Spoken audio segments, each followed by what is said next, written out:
Sistem pencernaan manusia. Ya, pintar sekali. Pagi hari ini tujuan pembelajaran kita yaitu yang pertama, peserta didik dapat menjelaskan proses pencernaan makanan pada manusia. Yang kedua, peserta didik dapat membedakan antara proses pencernaan kimiawi dan juga mekanik. Dan yang terakhir, peserta didik dapat menghubungkan materi proses pencernaan makanan dengan konteks isu sains, sosial, dan juga agama. Oke, sebelumnya ada yang tahu nggak sih perjalanan makanan yang udah kita telan tuh lewat apa aja? Mulut, makan, lambung, perut, saraf. Oke, pintar sekali. Proses pencernaan itu dibagi menjadi dua, yaitu yang pertama ada proses pencernaan secara kimiawi atau enzimatis, dan yang kedua secara mekanik. Nah, proses pencernaan secara kimiawi atau enzimatis yaitu proses perubahan makanan dari zat yang kompleks menjadi zat yang lebih sederhana dengan menggunakan enzim. Contohnya seperti di dalam mulut itu ada enzim amilase dalam air liur yang memecah karbohidrat menjadi gula sederhana. Yang kedua ada proses pencernaan secara mekanik yaitu proses perubahan makanan dari bentuk yang kasar atau besar menjadi bentuk yang lebih halus dan juga kecil. Contohnya seperti mengunyah makanan menggunakan gigi. Oke, selanjutnya yang pertama, makanan kita masukkan ke dalam mulut. Di dalam mulut itu ada dua proses, yaitu secara kimiawi dan juga secara mekanik. Nah, gigi mengunyah makanan itu termasuk dalam proses mekanik, sedangkan air liur itu mengandung enzim amilase, yaitu di dalam mulut ini sudah mulai memecah karbohidrat menjadi gula sederhana. Ini juga disebut dengan proses pencernaan secara enzimatis. Selanjutnya makanan didorong dengan bantuan lidah dan juga air liur ke dalam kerongkongan. Nah, kerongkongan ini merupakan saluran yang sebagai organ untuk menyalurkan rongga mulut dengan lambung. Nah, di dalam kerongkongan ini pencernaan makanan kita itu dibantu oleh otot-otot esofagus dengan menyalurkan makanan ke lambung. Gerakan ini disebut gerakan, ada yang tahu nggak gerakan apa? Ya, betul sekali. Setelah ke kerongkongan, makanan masuk ke lambung.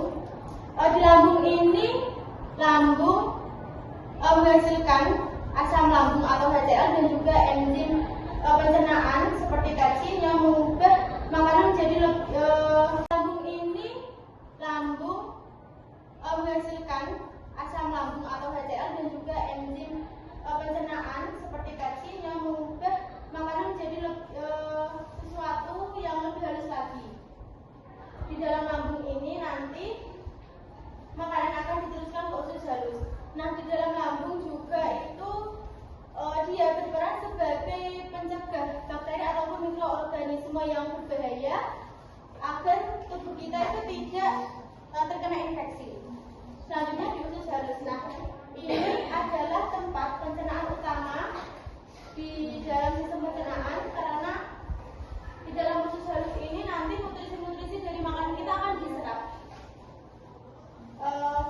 Di dalam usus halus ini juga terdapat banyak sekali enzim-enzim pencernaan yang sangat penting bagi tubuh kita, seperti enzim lipase yang mengubah lemak menjadi asam lemak dan juga gliserol.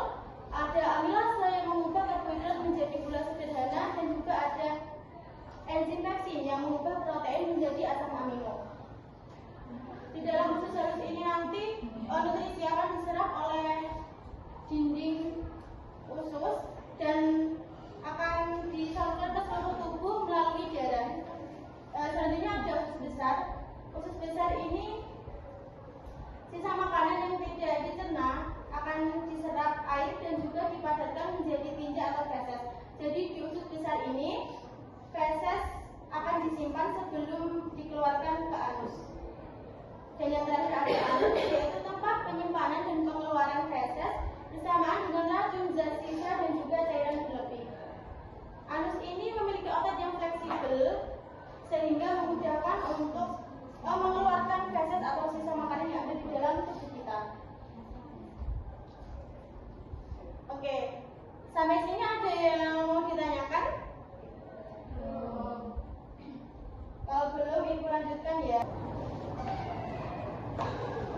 Ibu akan membagikan LKPD kepada kalian, nanti dibagi menjadi 2 kelompok ya. Ini kelompok 1 dan ini kelompok 2.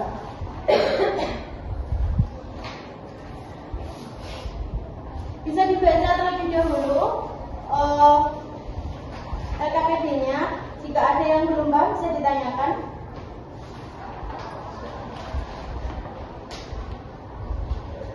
Dalam LKPD itu Ibu akan menyuruh kalian membuat proyek seperti mind mapping juga boleh, poster, alat peraga, ataupun video animasi tentang proses pencernaan manusia. Jadi kalian bebas memilih dari keempat tersebut.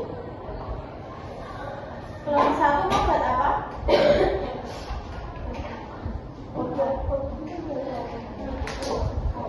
Ada yang mau ditanyakan enggak? Ini nanti fotonya ditemukan di sini. Nanti di scan, terus biasanya fotonya ditemukan di sini. Kelompok 2 mau membuat apa? Alat peraga. Oh iya, bagus sekali ya. Iya, bagus.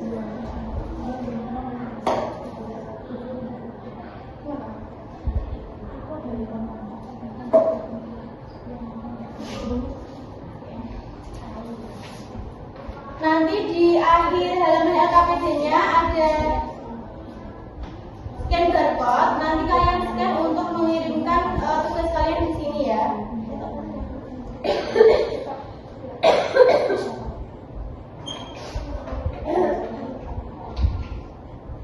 Apakah sudah selesai? Sudah. Ayo siapa yang mau maju duluan, kelompok 1 atau kelompok 2? Bebas, yang siap dulu.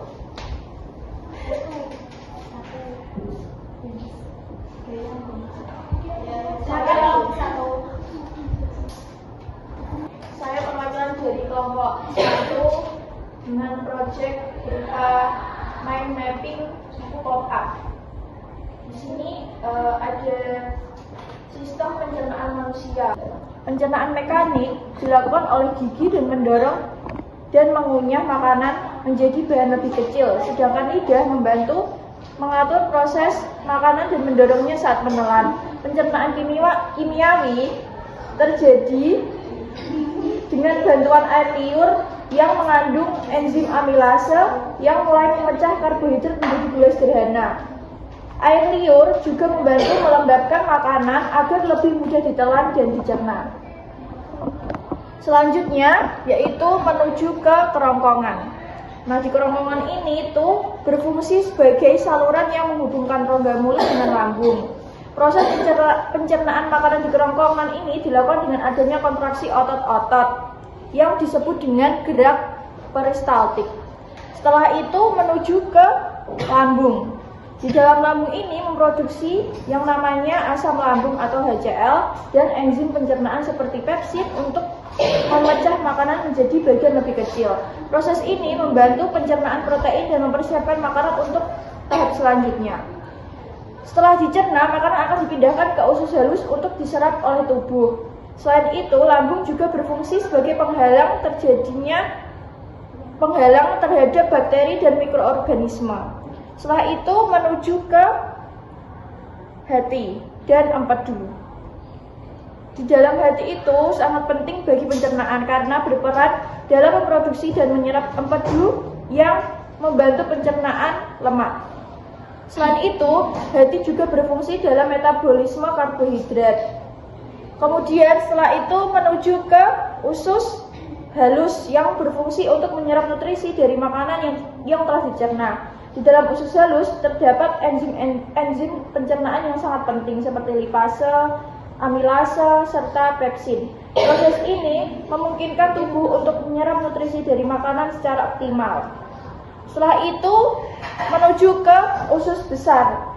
Di dalam usus besar ini terjadi penyerapan air dan garam mineral dari sisa makanan yang tidak dicerna. Selain itu, usus besar juga membantu menyimpan feses sebelum dikeluarkan melalui anus. Di dalamnya terdapat bakteri baik yang membantu proses pencernaan lanjutan, memproduksi beberapa vitamin dan menjaga keseimbangan mikroorganisme di usus. Dan yang terakhir yaitu anus. Anus merupakan bagian akhir dari sistem pencernaan yang berfungsi sebagai tempat keluarnya sisa makanan yang tidak dapat dicerna oleh tubuh.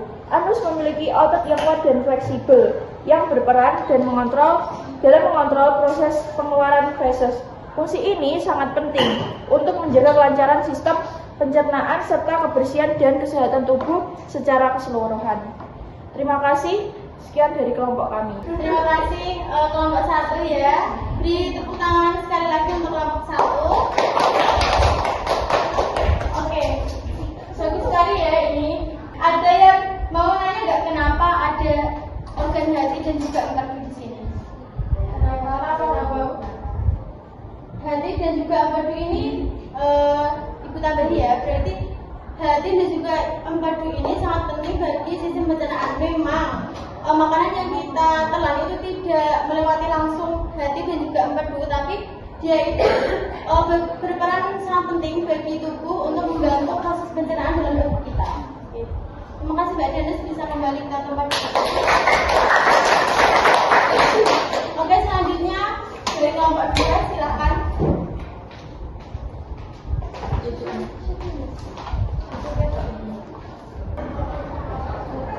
Baik, di sini saya perwakilan dari kelompok 2 akan menjelaskan mengenai proyek kami, yaitu membuat alat peraga edukatif.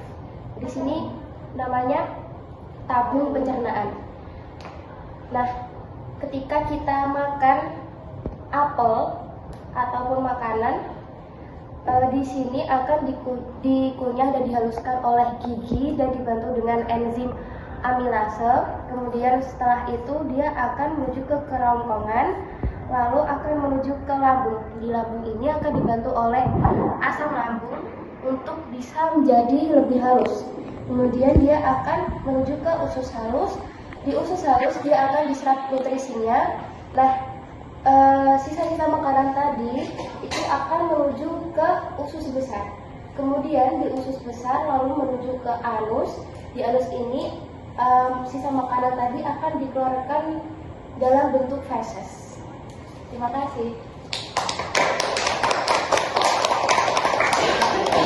Terima kasih kepada kelompok 2. Sangat bagus sekali ya.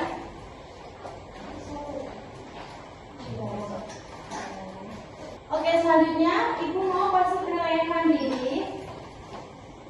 Nah, ini nanti bisa di-scan ya. Ya tuh. Kalau ada yang nggak bisa bilang nanti Ibu kirim di grup. Bisa semua? Bisa. Oke, silakan dikerjakan. Tidak boleh menyontek. Tidak boleh menyontek punya teman ya, tapi boleh buka Google, boleh buka ChatGPT, boleh semuanya boleh. Apa itu?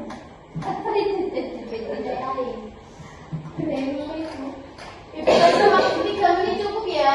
Cukup.